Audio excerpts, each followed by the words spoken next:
लतीफ़ी भट्ट ने वाज़ह तौर पर कहा है कि इन दोनों घरानों की जो दुश्मनी इतनी तवील हुई उसमें पुलिस का कसूर है। क्यों लोग इनको क्यों मारते हैं, ये क्यों कत्ल होते हैं, क्यों वो लोग मारते हैं? जिन्होंने सैकड़े घर उजाड़े हुए हैं वो भी तो देखो। मियां आसफ जो झूठी शहादत नहीं दे रहा था, नहीं दी उसने। मियां आसफ तहसील बाजार वाले को इसने कत्ल करवाया, बच्चू साथ था उस कत्ल में। जिन्होंने कुरान दिया था वो ही तफ्तीश कर लेते। तो यहाँ तक नौबत किसी की भी ना, मेरी भी ना। मैं जिस केस में गुनाहगार था मुझे भी सजा मिलनी चाहिए, इनको भी मिलनी चाहिए। मलक मुश्ताक साहब जो टीपू के करीबी दोस्त और फैमिली मेंबर, ये मेरे से बात कर रहे हैं। इन्होंने मेरे से बात करके मेरी बलाश से और बई के बेटे से मेरी इन्होंने बात करवाई। मलक मुश्ताक साहब जो इनके अंकल आज भी फैमिली मेंबर। जब बात शुरू हुई और 1.5 साल बलाश के साथ मेरी फोन पे बात होती रही। मेरे घर में फायरिंग हुई। 2 दिन के बाद मलक मुश्ताक तशरीफ लाए।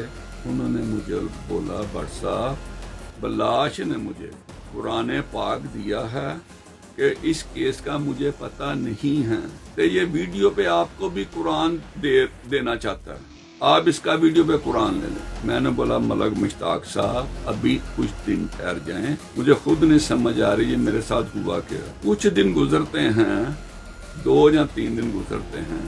बिल्ला अकबर बिल्ला DSP रिटायर, जिसके बेटे की शादी थी जिस पे ये बलाश हलाक हुआ, इसका बेटा ड्राइविंग कर रहा था फायरिंग के दरमियान। कुरान क्या था वो ड्राइविंग कर रहा था। बिल्ले अकबर साहब ने तीक संधू साहब DSP रिटायर हैं, उनसे राब्ता किया।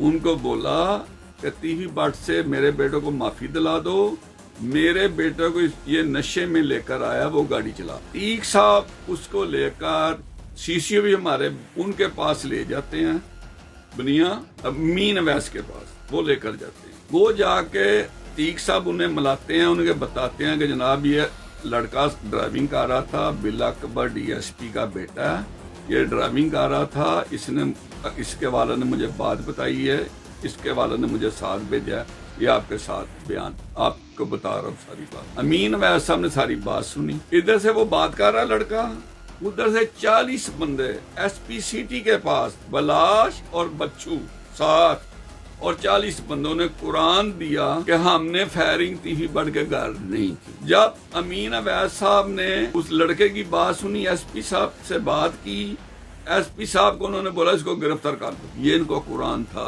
40 बंदों का। जो ड्राइवर था वो CCO साहब के पास।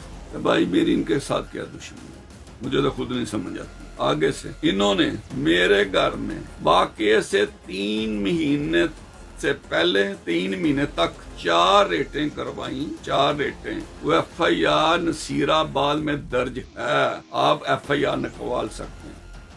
क्या मैं बता लेता हूँ, क्या मैं मंशियात बेचता हूँ, क्या मैं जुआ कराता हूँ? क्यों रेटें की पुलिस ने?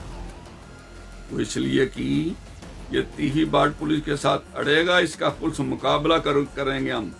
जो पहली रेट थी नसीराबाद में तफ्तीशी SHO लगवाया जाता है, जो DIG का मंजूर नजर था, जो आज ऑपरेशन में लगे हुए हैं नकवी, उनका मंजूर नजर था। वो जो कसूर में कब्जा लेने के चक्कर में उसने बंदे मारे, उसको भी फाइल लगे, वो जनरल हॉस्पिटल में एडमिट हो गया। उसके लगने से ये 5 दिन बाद की बात है जब मेरे घर रेड हुई पुलिस मुकाबला बनाने, मुझे मारना था पुलिस मुकाबला। वो जनरल हॉस्पिटल रहा, वो हॉस्पिटल में आप तहकीकात करें, उस दौर के कैमरे निकालें। कैमरे तो आपको बड़ा शौक है निकालने का पुलिस वालों, उसके भी निकालो।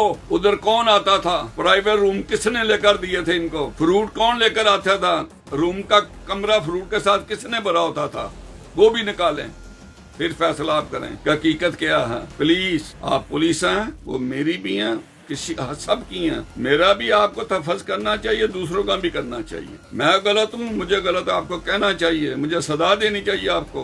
दूसरों को भी आप पार्टी ना बने जो आप कर रहे हैं, जो आपने किया।